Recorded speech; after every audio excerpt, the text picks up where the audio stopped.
Bismillahirrahmanirrahim. Assalamualaikum warahmatullahi wabarakatuh. Sobat-sobat ngabarin kabar, semoga selalu dalam keadaan sehat walafiat, serta diberikan rezeki yang halal, berkah, lancar, dan juga banyak. Kali ini gue akan memberikan sebuah tayangan video perdebatan antara Ade Armando, politisi Gerindra, dan juga Roy Suryo. Tentu saja sudah bisa dibaca kalau Roy Suryo yang tampil, apa yang akan diributkan, yaitu fufu fafa. Bagaimana sengitnya perdebatan ini? Mari kita simak saja langsung videonya. Let's go. Kemudian termasuk kaosnya Mas Roy Suryo. Saya ingin adil kesempatan untuk Bung Ade menyampaikan. Bung Ade, sebenarnya pas nggak sih? Pantas nggak sih Mas Roy pakai kaos seperti itu? Pantas. Pantas. Pantas. Maksud saya begini. Ya dalam karena ini di medsos kan juga sempat rame ya. Iya, iya. Bahkan teman saya juga jualan kaos ini. Korban Mulyono gitu? Korban Mulyono yang dia pakai kaos itu dan bilang bahwa kalau mau beli di Tokped ada gitu kan. Ya. Dan nanti uangnya disumbangkan buat ICW. Kalau nggak salah begitu ya? Betul. Termasuk ini kan Anda. Ini memang di negara ini, bangsa ini harus terbiasa dengan hal-hal semacam ini. Dengan apa? Pembenci? Ya kelompoknya Bung Suryo ini kan pembenci Jokowi, ya. Jadi kita pengkritik keras, bukan pembenci lain. Ya boleh kan. Ya, saya boleh menggunakan istilah pembenci kan? Boleh. Karena boleh. dalam apa kritik yang saya boleh dong, tapi benci kan nggak boleh. Gimana? Bedanya apa? Boleh dong. Masa nggak boleh membenci? Boleh, membenci, memaki itu boleh. Kita mengkritik, Mas. Ya. Nggak apa-apa, itu kan itu ya eufemism ya. Ini mahasiswa juga tahu lah. Nah, ini cara-cara benci sama kritik tuh jelas. Ya. Yang nggak jelas dulu ketika Prof Harso tuh membedakan nebeng sama nggak nebeng dulu. Lanjut itu. Ya. Itu yang lalu.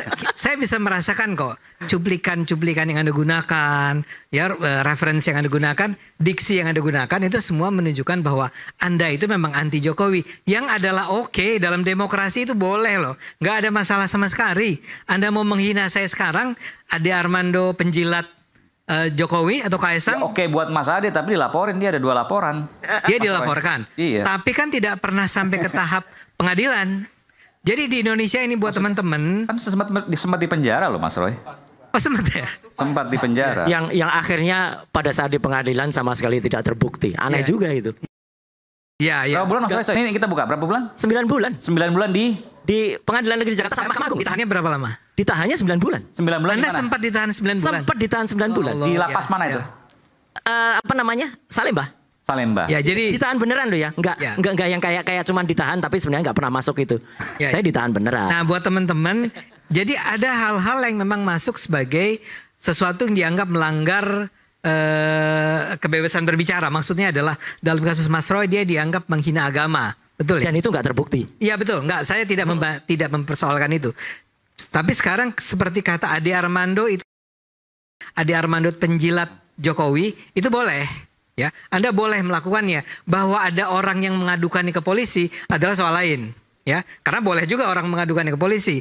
Tapi dari pengalaman saya, kalau cuma persoalan speech semacam itu nggak pernah sampai orangnya itu masuk penjara, ya, karena itu dianggap sebagai tidak memenuhi syarat untuk diadukan ke polisi. Banyak bang ada yang gara-gara bilang kalau misalnya IKN itu sahabat kita Bang Edi itu, IKN itu adalah tempat jin buang anak. Ya, padahal terakhir kemarin dia juga bilang sendiri bahwa itu jangan sampai jadi tempat jin buang anak loh. Nah. Itu diarahkan ke Sarah itu ya? Lah iya. Itu masuk loh itu bang. Dan masuk sampai di penjara? Mas Edi masuk penjara. Edi Mulyadi? Iya. Okay. Nah, saya minta maaf, saya nggak bisa bantah karena saya nggak tahu perkembangannya seperti apa. Cuma sebetulnya hukum kita tuh mengatakan bahwa memang nggak boleh hal-hal yang dianggap sebagai menodai agama, ya, atau memfitnah, pencemaran nama baik. Kalau Anda menuduh saya mencuri, padahal saya tidak mencuri, saya bisa menuntut Anda, Tapi kalau Anda cuma bilang bahwa saya itu penjilat, bahwa saya itu pembohong, saya pengkhianat demokrasi gitu ya, itu Anda boleh melakukannya. Dan kalau itu terjadi, saya misalnya membela Rocky Gerung. Ketika Rocky Gerung itu diadukan, ingat gak yang sampai ada keriuhan di depan kantor polisi itu, waktu itu saya cuma bilang, Rocky itu cuma bilang Jokowi tolol apa gitu ya. Jangan menggunakan kata itu, karena kita banyak ditonton oleh anak yang mungkin di bawah umur. Oke. Jokowi nih gitu ya. Nah, saya ketika itu bilang, Ya boleh dong, itu haknya Rocky Gerung untuk mengatakan Jokowi adalah semacam itu, tit itu ya. Dan alhamdulillah dia akhirnya tidak dipenjara ya. Bung Azhar juga di film apa? Enggak, Anda tuh diajukan ke penelitian. Ya enggak, podcast. Dia bikin pernyataan di podcast kalau nggak salah bahwa ada kaitannya sama Pak Luhut ya. Tapi toh akhirnya beliau ini selamat. Ya, dibawa ke pengadilan. Kalau nggak salah nggak sempat ditahan sih, betul nggak? Tidak ditahan dan melakukan judicial review, uji materi, ya, dan jadi, menang di Mahkamah Konstitusi. Ya, jadi yang saya ingin katakan. Tapi kalau nggak menang ditahan juga. Oh iya. Termasuk saya. Termasuk Bung Aiman ini. Anda harus tahu ya bahwa itu terjadi di Indonesia. Tapi artinya apa, Bung Ade? Ya, menurut saya kembali ke pertanyaan Anda tadi mengenai kaosnya Bung Roy Suryo itu, walaupun saya menganggap ya enggak lah, masa Anda adalah korban Mulyono? Kalau Mulyono itu maksudnya Jokowi ya? Itu yang saya mau tanyakan. Apakah semua ini adalah orkestrasinya Pak Jokowi yang disebut Mulyono? Itu kan artinya orang akan berpikiran seperti itu, bahwa yang di penjara ini adalah ulahnya Pak Jokowi atau Mulyono tadi. Itu yang saya mau tanyakan. Kalau yang itu saya bantah. Bantah, oke. Saya bantah karena begini. Jadi nggak relevan kaosnya Mas Roy? Bukan yang nggak relevan. Karena kan kaitan begini. Gini sebentar. Di penjara. Iya, kemudian Mas Roy menyatakan bahwa saya ini korban Mulyono, kan gitu. Ya enggak dong, kalau itu kan yang menuntut dia bukan Pak Jokowi soal dia menghina, tanda petik ya. Di tuduhannya kan dia menghina. Putusan pengadilannya begitu. Apa? Putusan pengadilannya adalah saya dituduh telah menyerang kehormatan seseorang yang dipilih oleh lebih dari separuh rakyat Indonesia. Pertanyaan saya satu, siapa yang menuntut Anda? Ya hakim dong, yang jaksa yang menuntut jaksa. Jadi saya mau bilang, yang menuntut Roy Suryo bukanlah Jokowi. Jelas Pak Jokowi bukan jaksa, gimana sih? Jangan bicara dengan nada meremehkan begitu. Iya. Ya, saya hanya ingin mengatakan pertanyaan yang Bung Aiman tadi adalah apakah di belakang orang-orang yang akhirnya ditahan seperti Roy Suryo, ya itu ada Pak Jokowi di belakangnya. Betul, pertanyaan saya itu. Saya membantahnya. Kalau Anda punya bukti yang menunjukkan bahwa memang Pak Jokowi yang menjadi mastermind dari upaya untuk memberangus kebebasan berekspresi ini, silahkan diungkapkan. Saya tidak percaya. Saya adalah orang yang percaya dari pengalaman saya selama ini bahwa Pak Jokowi itu sangat care, concern, peduli, melindungi kebebasan berekspresi. Dia adalah presiden yang berulang kali meminta agar undang-undang ITE itu direvisi, diubah, ditulis ulang. Ya, tapi yang menolak siapa? DPR-nya. Karena buat teman-teman harus tahu ya, pembuatan undang-undang itu tidak dibuat atas dasar instruksi presiden. Bisa dua pihak yang melakukannya, mengurusnya, merancangnya. DPR bersama pemerintah duduk sama-sama. Nah, presiden sudah bilang ini nggak sehat nih. Oke. Ya. Jadi maksudnya nggak mungkin itu ulahnya Pak Jokowi. Undang-undang ITE yang menjerat saja mau dikurangi kok oleh Pak Jokowi, itu kan? Itu maksud saya. Oke. Ya. Bung Roy ada pernyataan situ? Ya, cuman memang selalu orang tuh pasti punya cara, Mas Aiman. Cara untuk melakukan dengan invisible hand, cara untuk melakukannya dengan... Nggak perlu dengan orangnya langsung? Nggak perlu dengan orangnya langsung. Oke, ini kita nggak bicara siapa-siapa nih ya? Iya, di mana saja terjadi. Dan perlu juga mungkin orangnya tidak perlu kelihatan, tetapi orang-orang di seputarnya kelihatan. Termasuk kemarin ketika ada yang melaporkan saya, yang terakhir melaporkan tuh orang-orang yang mengatakan pasukan berani mati. Wah. Ini lewat beda dengan Pas Bata tadi? Iya, lain lagi. Okay. Ya gitu. Pas Banyak Bata. Juga dilaporin. Pas Bata itulah pasukan bawah tanah. Ya, Jokowi. Itu nulis juga di situ dia. Jelas betul. Pas Bata Jokowi. Pas Bata Jokowi. Pasukan bawah tanahnya Pak Jokowi. Saya juga jadi lucu. Pasukan bawah tanah kok muncul ke atas tanah, ya.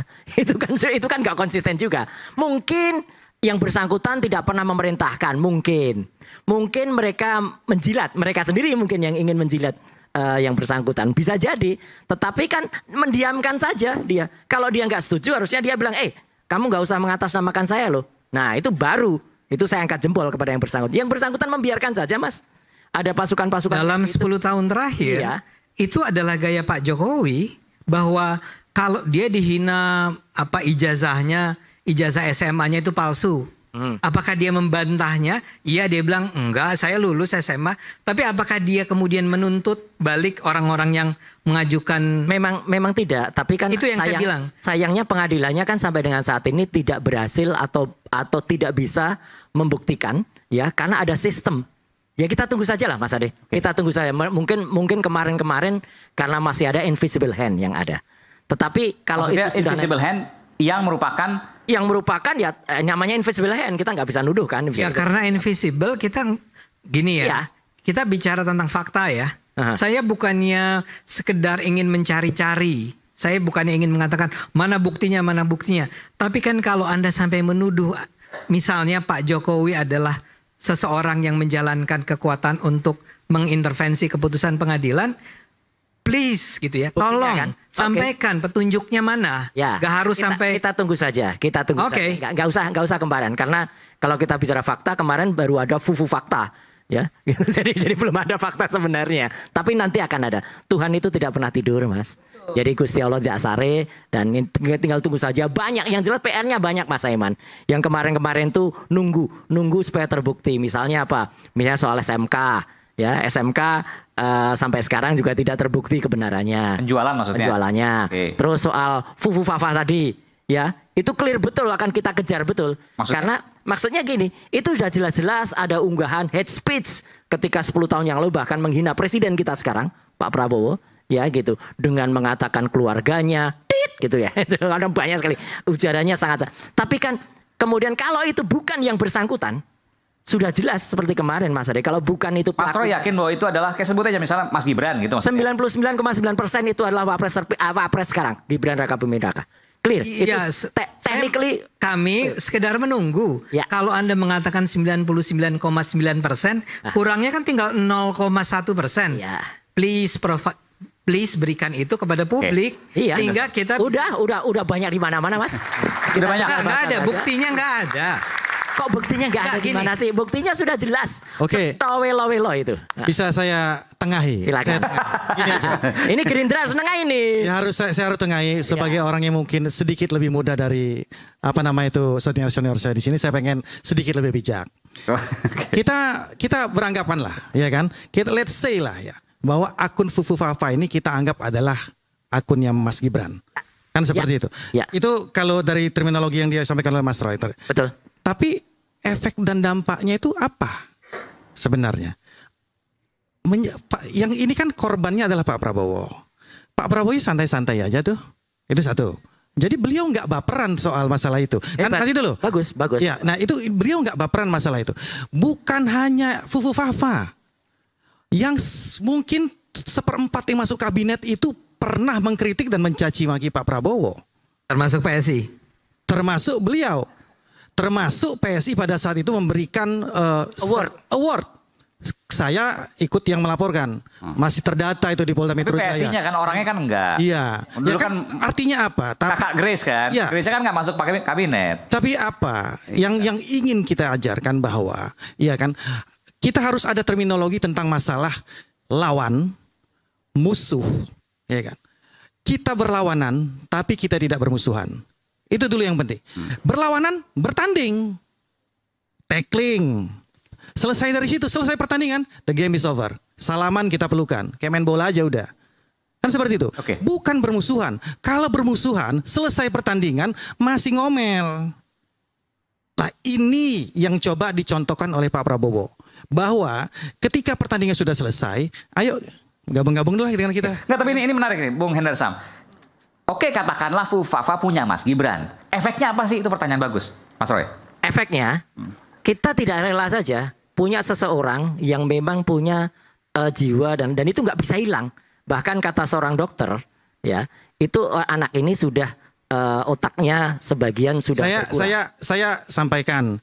Saya tahu dokter tuh, saya kebetulan ini kok ada seorang dokter ini caci maki Jokowi mulu ini kan, saya lihat kan track recordnya ya.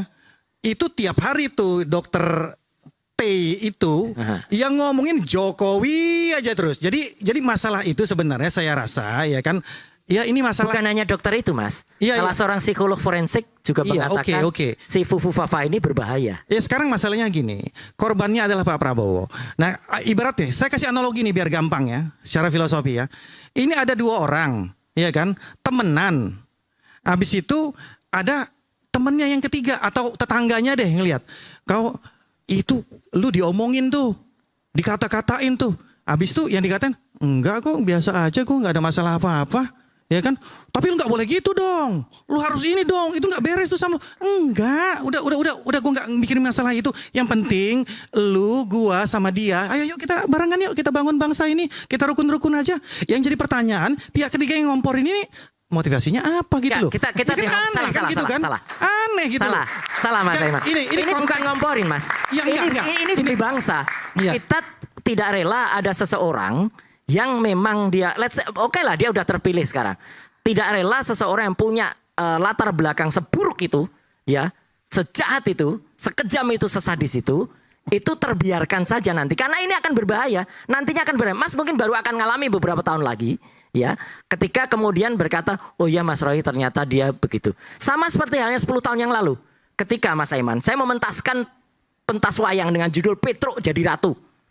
Waktu itu nggak ada orang yang percaya bahwa Petruk ini memang nanti akan berkhianat betul terhadap pelaku, dan ternyata itu terbukti mengkhianati partainya. Baru orang-orang sekarang mengucapkan terima kasih kepada saya, Mas, bener ya Mas ya, 10 tahun yang lalu Mas sudah mentaskan itu 2014. Gini, mentaskan itu di kantor Kemenpora. Ya ngerti saya. Jadi prinsipnya ya yang saya coba tangkap dari pelajaran dan kehidupan dari Pak Prabowo, everybody is changing gitu loh. Semua orang. Pak Prabowo clear, tidak ada semua masalah orang dengan bisa Pak Prabowo. berubah. Ya Pak kan? Prabowo-nya clear. Bang Ade Armando bisa berubah, ya kan?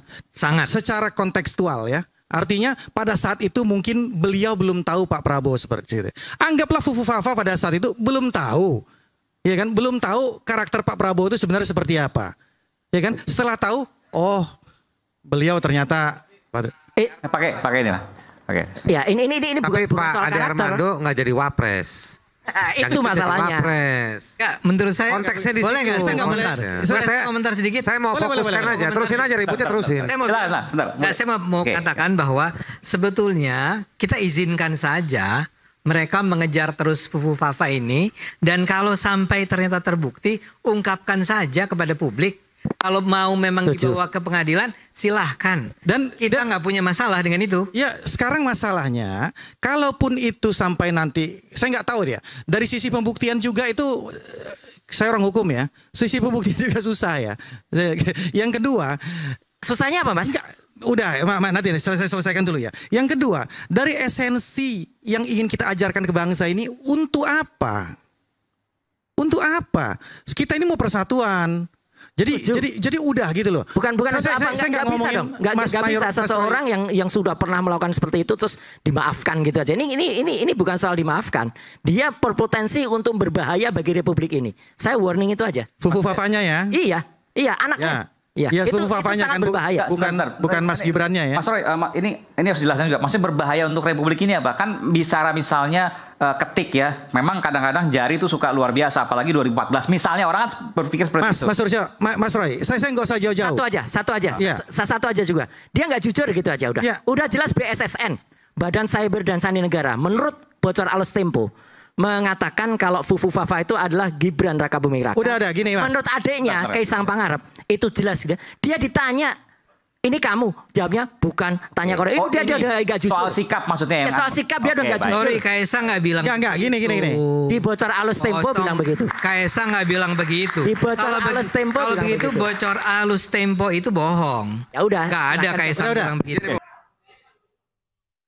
Ya, begitulah tadi perdebatan sengit antara Ade Armando, politisi Gerindra, dan juga Roy Suryo. Di ujungnya kita dengar Roy Suryo sepertinya tak ingin memaafkan apa yang dikatakan Fufu Fafa kepada Prabowo Subianto. Beliau tak ingin kalau Fufu Fafa itu benar jadi wapres. Dia tak ingin punya pemimpin yang mulutnya kayak comberan, bahasanya begitu. Tapi Fufu Fafa itu kan belum jelas faktanya siapa, milik Gibran atau bukan. Tapi yang pasti setiap orang pasti bisa berubah. Tapi gua kasihan sih ya kalau pas cerita Roy Suryo itu di penjara, kasihan. Tapi gimana? Pengen kasihan tapi masih aja cengengesan. Nuduh-nuduh seperti yang bajunya Korban Mulyono. Padahal belum tentu itu. Yang belum tentu, dan menurut gue juga nggak pasti lah. Nggak bakalan Pak Jokowi akan melakukan hal itu kepada hanya seorang Roy Suryo. Bagaimana menurut pendapat kalian sobat-sobat? Silakan berikan pendapatnya di kolom komentar. Wassalamualaikum warahmatullahi wabarakatuh.